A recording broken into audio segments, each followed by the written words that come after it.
अच्छा सुनो, सब्सक्राइब करते वक्त ना घंटी बजा देना ताकि जब मैं ऑनलाइन आऊँ।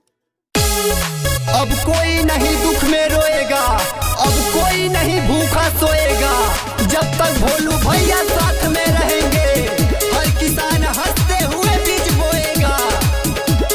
भोलू भैया जिंदाबाद जिंदाबाद जिंदाबाद, भोलू भैया जिंदाबाद जिंदाबाद जिंदाबाद।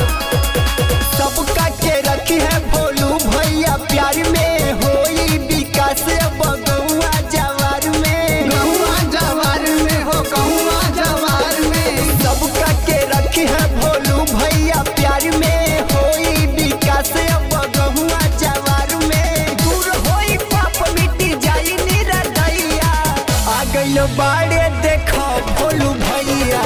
सुना ये चाची तू इनके जितई हा, आ गइल बाड़े देखो भोलू भैया।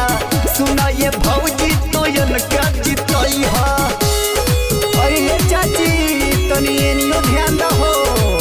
अरे भोलू भैया आइल बाटे, अब ये नहीं के विजयी बनावे के बा, और दिल से भारी मतों से विजयी बनावे के बा हो।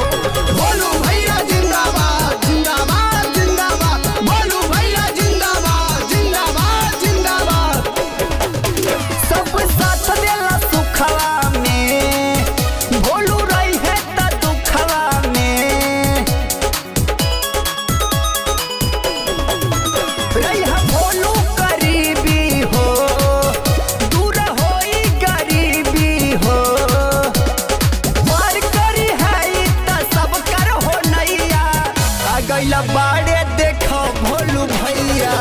सुना ये चाची तू इनके जितई हा, आ गइला बाड़े देखो भोलू भैया। सुना ये चाचा तू इनके जितई हा। ए भौजी सुनो तारू हो, अरे निकल घर में से, भोलू भैया के प्रचार आ गइल अपने गाँव में। Music by Common rock.